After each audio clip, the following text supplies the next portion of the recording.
Mortality laws are statistical distributions which are used to describe mortality rates. When choosing a particular distribution to work with, we want the distribution to allow for analytical expressions for quantities of interest, and we want the distribution to provide a good fit to empirically observed mortality rates. The exponential distribution provides simple expressions, but a less than perfect fit.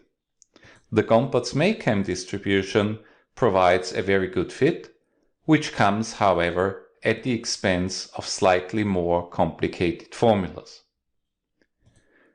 The exponential distribution requires just one parameter, which we denote here by lambda exp.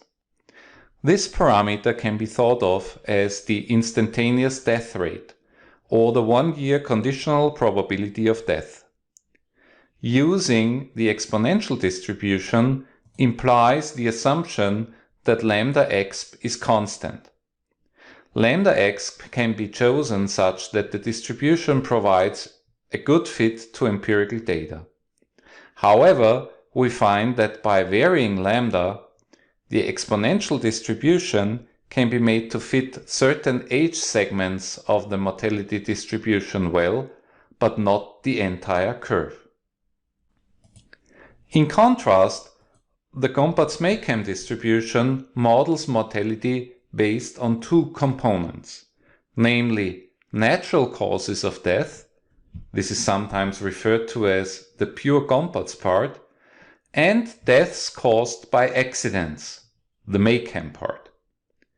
The distribution has three parameters: lambda, which accounts for accidents as causes for death and is usually very close to zero in practice, m, the modal lifetime, and b, the dispersion of lifetime. By optimizing these parameters, a very good fit can be achieved to the entire mortality curve.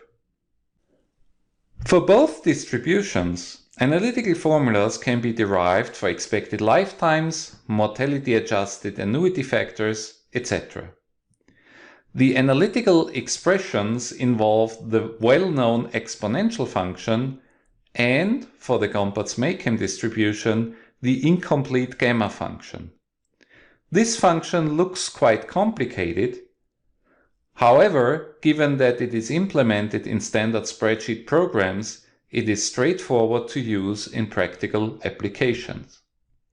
As a preview to future parts of the course, we note that the effects mortality has on the present value of life contingent payments are similar to those of discounting.